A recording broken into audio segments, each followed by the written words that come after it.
What's up guys, Readiness Rations here with you again. Today we're going to be checking out a 24-hour military ration. This one is coming to us all the way from the Czech Republic. This is a Czech military BDP-1 combat ration. This is a military food pack that is not commonly seen, so I'm very excited to get into it and check out what it contains. Before we dig into this absolutely massive Czech MRE, I just want to give you guys a quick reminder to thumbs up the video if you like seeing these military ration reviews here on YouTube, subscribe to the channel to catch all of my future videos, and drop me a comment letting me know what ration you would like to see me review next. Now let's take this Czech BDP over to the desk for a better look. So this is our Czech BDP-1. Essentially that translates to combat food ration. It is a very plain external pack that reminds me a lot of an old school brown bag MRE, but on steroids because it is so large. I weighed this just before the video and it came in at just at 3.5 pounds. This pack has a little bit of age on it with a use up before date of May 1st, 2021. The only other information on the front of the package are the ideal storage temperatures for this food pack. We'll be opening that up today with my Boker Automat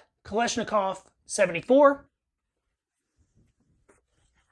The bag material is identical to that of a US MRE, and we have an internal box. It looks like this has a full contents list in several languages. I'm assuming the first language is Czech, and then we have an English section here, and what I would suspect is a French section here. We also have some instructions, but that about does it for the very simple cardboard box. This thing is pretty packed full. The first item is a pack of mixed vegetables, a 40-gram instant fruit drink, a strawberry jam that oddly enough appears to be Spanish, a package of apricot jam, 2 unlabeled 25-gram chocolate bars, a soft tin of pork liver pate, 25 grams of plum jam, a 125-gram tin of mackerel, that looks to be something straight off of a grocery store shelf, 35-gram package of light crisp bread, 35 grams of corn crisp bread, a 300-gram can of pork goulash with potatoes, a 300-gram tin of roasted beef with rice. I believe this is our brew bag. In that we have 4 5-gram packs of sugar, 2 2-gram packages of salt, 2 tea bags, 4 more 5-gram sugar packs, bringing us to 8 of those total, 2 2-gram packages of instant coffee, a 4-pack of chewing gum, and an instant multivitamin drink. We do have a small accessory pack here as well, and that contains a couple toothpicks, a plastic spoon, a few napkins that feel to be decent quality, and 3 moist towelettes. That is the complete contents of a combat ration for the armed forces of the Czech Republic. Since this ration is designed to feed a soldier for a full 24-hour period, this will be all the food that I consume for the next 24 hours. Breakfast, lunch, and dinner. So I'll get this pile broken down into individual meals, and we'll start the day off with breakfast. I can really go for a coffee right about now, so I think that's how we're gonna start things out. Let's open up our little 2-gram package here. That appears to be a freeze-dried coffee, pretty large freeze-dried crystals. It's smelling pretty nice even before adding water to it. They did not direct how much water to use, so I'm gonna eyeball about 6 ounces. That dissolved perfectly. Unfortunately, it's a little bit too hot to try just now. I figured since this is the first meal of the day, it would be the best time to have this multivitamin drink. Directions on this say to dissolve in 250 milliliters of water. That powder is a little bit yellow looking, smells a little bit citrusy. It also has a little bit of a B vitamin smell going on as well though. Yeah, it kind of smells a little bit like a B vitamin mixed with a vitamin C chewable. Nice pastel yellow color to it. Now that the water has hit it, it is emitting a very fruity aroma. I'm curious to see if this is sweetened, so let's go ahead and get a sip of that multivitamin drink. Sour, very tangy. I'm gonna say that probably does have a little bit of artificial sweetener in it. It's not very much though. I was expecting for this to be lemony. It's not a lemon flavor. It might have a little bit of orange essence to it, but it's hard to say. I'm pretty sure that's just straight up citric acid, and it's making it very sour and giving it a generic citrus kind of taste. It's not a bad taste though. This isn't salty. You can definitely pick up on the aftertaste of vitamins, specifically B vitamins. But as far as a vitamin drink goes, this is really nice. Something that I would happily drink on a daily basis. And now the coffee's probably had enough time to rest. We'll try it straight black first. Still extremely hot. That is a pretty mild cup. It's not very bitter. It's not very acidic. I don't know if I put a little bit too much water. Perhaps I did. Very neutral, plain black coffee. Tastes like something that you might get from a diner. As far as ration coffee goes, that is not bad. But as usual, I like my coffee sweet, so I think we'll dump a sugar bag in there.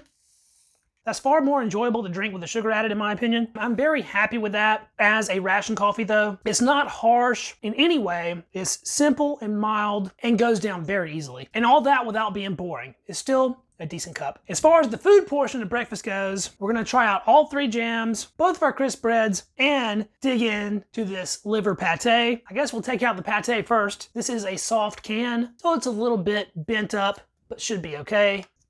Pull that tab. And there we have our liver pate. There's some black flakes in there, probably black pepper. There's a little bit of sort of congealed fat on the top, and the smell is very livery. Let's see if we can plop this out here. And there we go, the whole thing fell right out. It's sort of a weird discolored bit on the inside of the can there. And this top side of the pate puck doesn't look quite as appetizing as the bottom did. It's very solid. I tried mushing it with my spoon and it's just sort of springing back. So I guess we'll get a cut of it here. Take off that little side piece. Mostly pink, little specks of black throughout. Looks creamy. Let's see how it tastes. And it is very creamy. Smooth and luscious. It just kind of melts away on the tongue. Very fatty and minerally. It has a distinct iron flavor. Eating military rations really opened me up to the world of pate. And at this point, I've developed a taste for it. If you are averse to things that taste like liver though, you might not like this one. I, for one, really enjoy it. Fantastic texture. Perfect sodium level. It's just smooth, delicious meat paste. But it's not really meant to be eaten straight off the spoon like that. It should be enjoyed with one of these crisp breads. So let's try out that light crisp bread first. Check those things out. They weigh absolutely nothing for one. They look like a puffed product, very light and styrofoamy. These are made from wheat flour. They are feather light. You could almost build an airplane out of these. The smell coming off this is not the best. Smells a little bit like rancid oils. How about that snap though? Very styrofoam-like indeed. We'll get a taste of that plain first. It has a very distinctive crunch, but instantly it sort of changes from crunchy to chewy as it meets the moisture of your mouth. It's a bit saltier than I thought it would be. This seems perfectly fine, but maybe not as fresh as it should be. It does have a very slight background taste, sort of like an old oil kind of flavor. It is still nice and snappy though, and I think it will pair very nicely with our pate. So down the hatch with those two. Oh yeah. That is a perfect delivery device for this creamy pate. The contrast of textures is exactly what you want. The crisp bread is so light in flavor anyway. Only thing you really taste is the pate. You're just getting that added crunch and breadiness, which is a nice compliment. I guess we'll check out these corn crisp breads now. Sort of ethereal, almost like they're not even there. They weigh so little. The color on these are a little bit more yellow, but it's also that same sort of puffed styrofoam-like texture. Snap this one. Oh yeah, now that had a very authoritative snap, broken into several pieces. So let's go ahead and get a bite of this one. Well, the crunch is nice, but I don't know about the flavor on this one. It has a little bit more of a sort of old rancid taste than the first one did. And this has a very powerful caraway seed taste, which I actually like caraway seeds, but I certainly wasn't expecting that with a corn product. To me, caraway seeds and corn aren't a natural pair, but that's what this is flavored with. Since we're a little bit past the best by date, I think the life of these is on the downslope at this point, and that's where that rancid flavor is coming from. If this was nice and fresh, I would imagine it would be very, very good. And I think that caraway seed flavor will pair splendidly with this pate. Oh yeah, the pate cuts that sort of off, almost rancid flavor of the crisp bread, and you can pick up on the caraway seed just a little bit. Not bad at all. I'm just about to finish off the coffee. That was an enjoyable cup. And now let's check out our jams. Firstly here, we'll take a look at the apricot. The pull tabs on these things are so hard that I think it's better just to cut right into it. Now that is some really dark jam to be apricot. Just has a sweet aroma, can't really pick up on fruit smells. It's gloopy and gelatinous.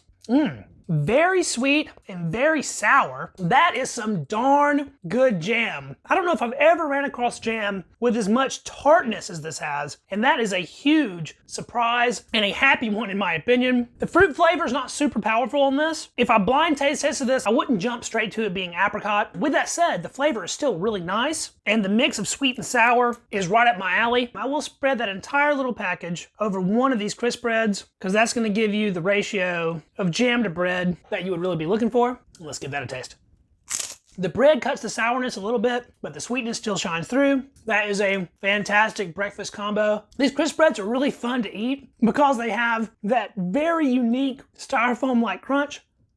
They're so light and airy, they just disappear in your mouth. I hate to see it go, but dang, that was good. Now we'll check out our strawberry. Again, super dark. I don't see any plant matter in this. There's no strawberry seeds or anything. It's a bit thicker and less watery than the apricot was. Wow, that is ridiculously tasty. So good. The fruitiness is outrageous. It tastes fresh and amazing. It's not nearly as sour as the apricot was. It is super sweet, very soft, gelled jam, and man, that strawberry flavor is fantastic. Super natural and delicious. I would buy this stuff by the bucket. I suppose we need to get that on a crisp bread as well. Again, these portions of jam is not very much. It's about 1 pack of jam per 1 crisp bread. If you're trying to get a nice, decently thick coating, we'll see how the strawberry is on the bread. That crunch never gets old. Oh yeah.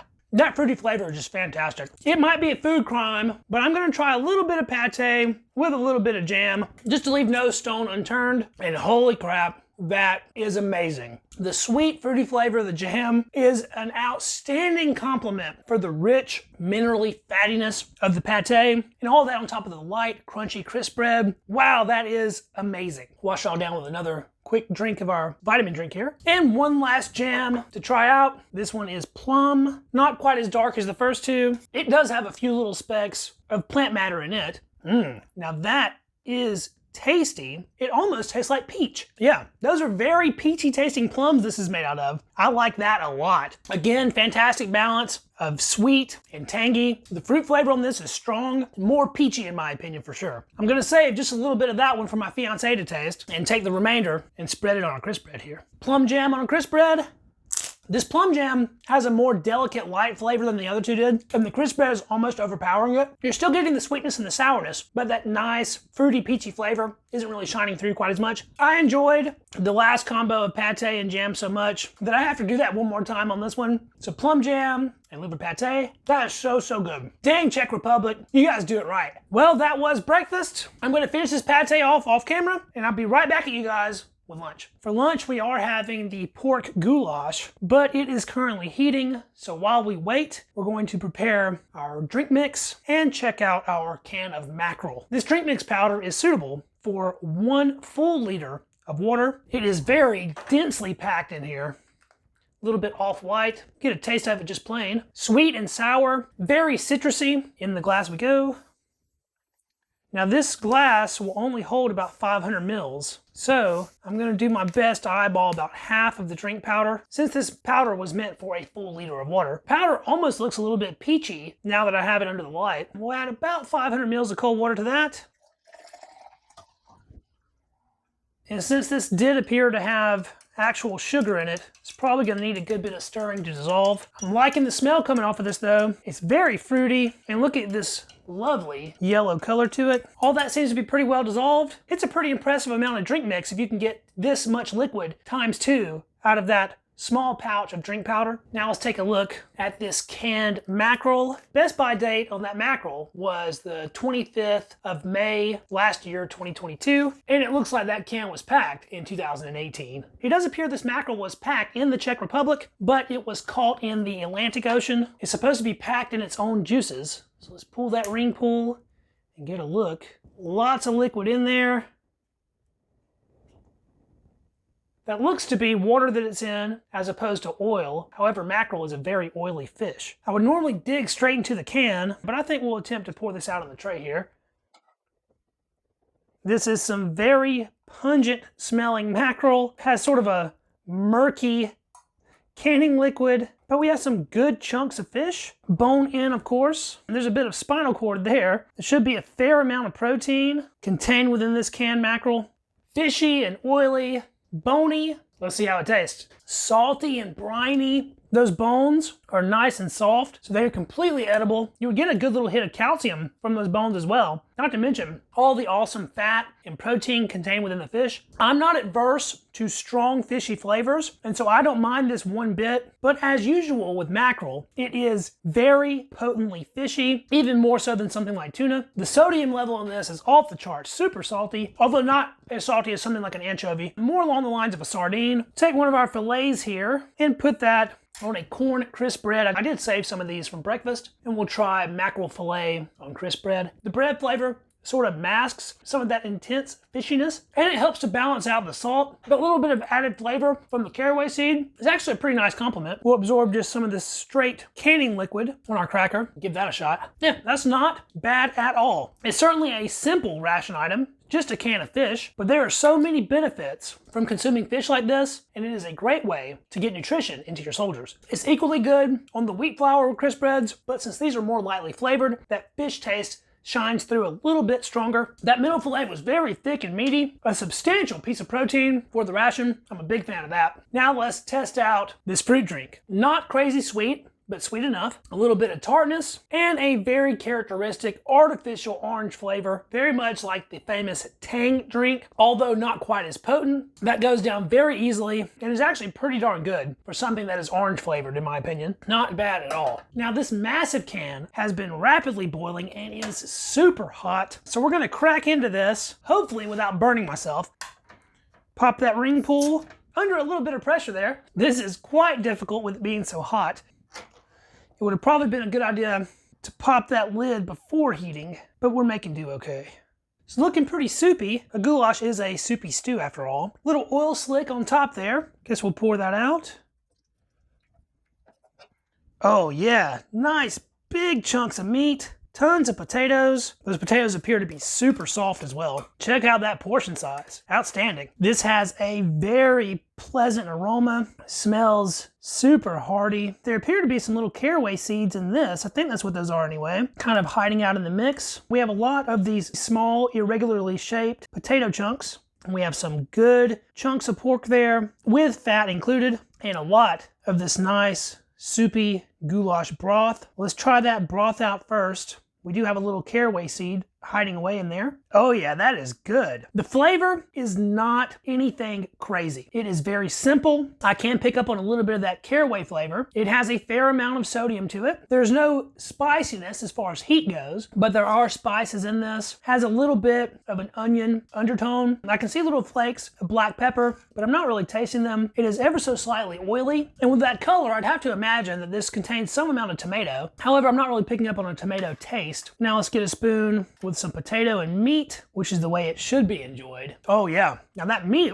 is super tender and even more salty than the broth is. It's sort of swimming in broth, so it's a little bit hard to see. But these chunks of pork are not at all processed. It looks to me, with the mix of lean and fat that we have, this is probably pork shoulder. We'll get another big bite there. Those potatoes are super soft. They just kind of disappear. The meat though is tender and well seasoned. This is a super tasty ration main. I don't think I would do anything to it besides maybe add a little bit of heat with some red pepper flakes or the like. In a cold Eastern European environment, a menu item like this would be absolutely perfect. We'll try to absorb a little bit of our broth here with the crisp bread. Maybe top that off with the potato. Give that a shot. The warm broth makes the crisp bread lose all of that crispiness, so perhaps spooning a little on top and then trying it out right away is a better way to do it. For sure. Caraway taste of the broth complements the caraway taste of the corn crisp bread, and the added crunch helps out what is otherwise a very soft textured main. You can't be mad about that at all. Meat and potatoes, warm broth, what else could you ask for? Well, I'm gonna very happily finish up the rest of our lunch portion here, and later this evening we will be back with dinner. We are of course having the roasted beef with rice and our mixed vegetables. Before we get into those though, we're going to prepare our tea. From what I can translate on this pack, this appears to just be a black tea.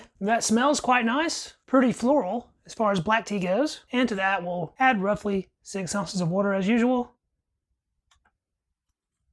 That water is screaming hot, so we're gonna give this some time to steep. And while it's doing so, we'll get into this main entree. So I just took this off a rolling boil once again, so it is super, super hot. It doesn't appear to be under pressure like the goulash was though. Check that out. It's a very solid puck of rice. Now I let this boil for 10 full minutes and it still didn't loosen all the way up. There's a good bit of beef juice in this as well. Check out all that lovely meat juice there. It's just coming out all in one big piece. Oh yes, look at that. Wow, jiggly meat, lots of rice. This smells outrageously good. The beef kasha and Russian rats smell a lot like this. It is steaming hot, even if the rice hasn't completely broken apart. Look, it's kind of cutting into sheets as opposed to breaking it apart into individual grains. It was saying it was roasted beef, but that looks a lot more like stewed beef to me. It's a little bit pink in color, and it is just sort of mixed with the rice. There's a lot of visible black pepper on the outside of the rice here. It might not be the most beautiful main, but to me, this is very appetizing. Maybe not visually, but the smell is awesome. We do have a little bit of veggie in there. That appears to be a tiny piece of potato. We have a little bit of what looks like onion, possibly leek there, but not much else in the way of vegetables. The smell is very hearty and savory, oniony, of course, beefy. My mouth is watering right now, so no sense in continuing to jabber my jaws. Let's just try some of this. First bite there, I'm gonna get some of the beef with some of the rice, and let's see how that is. Oh man, that rice is super soft, almost creamy in texture. The beef is seasoned wonderfully, although very naturally. It is salty, it is peppery. The bits of beef are spoon tender, but a little bit dry. Let's try a bit of that just by itself. Yeah, very tender, slow cooked beef roast. That is a little bit on the dry side. Even though the overall portion of this main is rather sizable, the beef to rice ratio is skewed a little bit. I would like to see a tad bit more beef. With that said, I suppose this still has enough in it. They include those 2 packs of salt, but I haven't ran into anything today that's really needed it. This seems to be plenty salty to me. I love this sort of congealed blocks of rice. They're soft, yet gelatinous, and they've really soaked up a lot of that roasted meat flavor from the juice. Very, very tasty. I think our tea here has had sufficient time to steep. Smells like a pretty basic English style black tea, and that's basically what we have. Nothing special, just plain black tea, a good addition to the ration. Certainly nothing life-changing. I think a little bit of sugar will liven that up a little bit more. And let's give it one more taste, sweetened. Yeah, I say it every time, but tea is definitely better with sugar. Not bad. I certainly like the coffee in this ration more than the tea, but there's nothing wrong with the tea as it is. Now let's take a look at our sterilized mixed vegetables. I boiled this retort pouch right along with the can for the main, and it puffed up really big while boiling. That's about as basic as you can get for mixed vegetables: peas, corn, and carrots. Good bit of liquid in there with it as well. That's basically just a straight up can of mixed vegetables with corn. I don't see any visible spices or herbs of any kind, and the only thing I can smell coming off of this is green peas. There's our sort of murky canning liquid, and then it's very simply just peas, corn, and carrots down the hatch. Okay, well, I wasn't expecting that. These are sour, almost like they're in some kind of pickle brine. Going for another spoonful of that. Oh yeah, I seriously just thought this was gonna be a can of mixed vegetables, which is plain old water canning liquid, but this liquid is very vinegary. That is really tasty. From what I'm picking up with this, these are just straight up pickled vegetables. Very tart pickles at that. I really like these a lot. I think that tart vinegar flavor is gonna be an absolute fantastic match for the rice and beef. So we'll get a spoon there of everything combined and see how it is together. Heck yeah. For what was a very basic, natural tasting, meaty entree, having the contrast of those sour vegetables really takes things to another level. So glad I decided to have these 2 items together as opposed to having these vegetables with the goulash. That would have been quite odd. That exceeds expectations in every way. Excellent ration food, and still absolutely no need for that salt. I'm shoveling this stuff down at an alarming rate. Since I have pickle brine all over my hands, I guess we'll try out one of our moist towelettes here, and it still seems pretty damp, virtually scentless, but decently strong. It's holding together well. Let's finish things out in style with some unlabeled Czech chocolate here. Looks like we're broken, but that is a very nice looking dark chocolate bar. Lovely snap. Very appetizing smell. Let's give it a taste. Oh yeah, That crunch is amazing. Perfect temper, very snappy. It melts quickly. It's a sweet, dark chocolate, a lot like the chocolate encountered in French military rations. A little bit bitter and a fantastic semi-sweet flavor. Lastly, we'll give the gum a try. There are our 4 bricks of candy-coated gum, hard shell outside, soft inside, minty, but not pepperminty. I think that's a spearmint flavor, which is my favorite. That is very nice gum. Just reaffirming how good this ration really was. And that was the review. 24-hour Czech BDP combat ration. A really fantastic military food pack. If I am going to make one critique of this MRE, it will be that the amount of food was a little bit lacking for a 24-hour ration. Usually when we're done filming these 24-hour videos, I am so overly stuffed I cannot eat another bite. Today, I have very easily devoured this entire meal, leading me to the conclusion that if you were a soldier in the field and being very physically active, this might not provide quite as many calories as you truly need. With that said though, for a 6-foot-tall, 200-pound American, this did feed me very well for a 24-hour period, and the food itself in the Czech BDP is about as good as it gets for military ration food. If you enjoyed this video, please hit that thumbs up button to help it out with that Google algorithm. Let me know what you thought about the video down in the comments, and if you have a specific ration you would like to see me review, surely let me know. If you know someone else that might enjoy this kind of content, please share the video because that is literally the best way to help the channel grow. Thanks so much for watching. I appreciate each and every viewer out there, and I will catch you in the next video. See you then. Peace.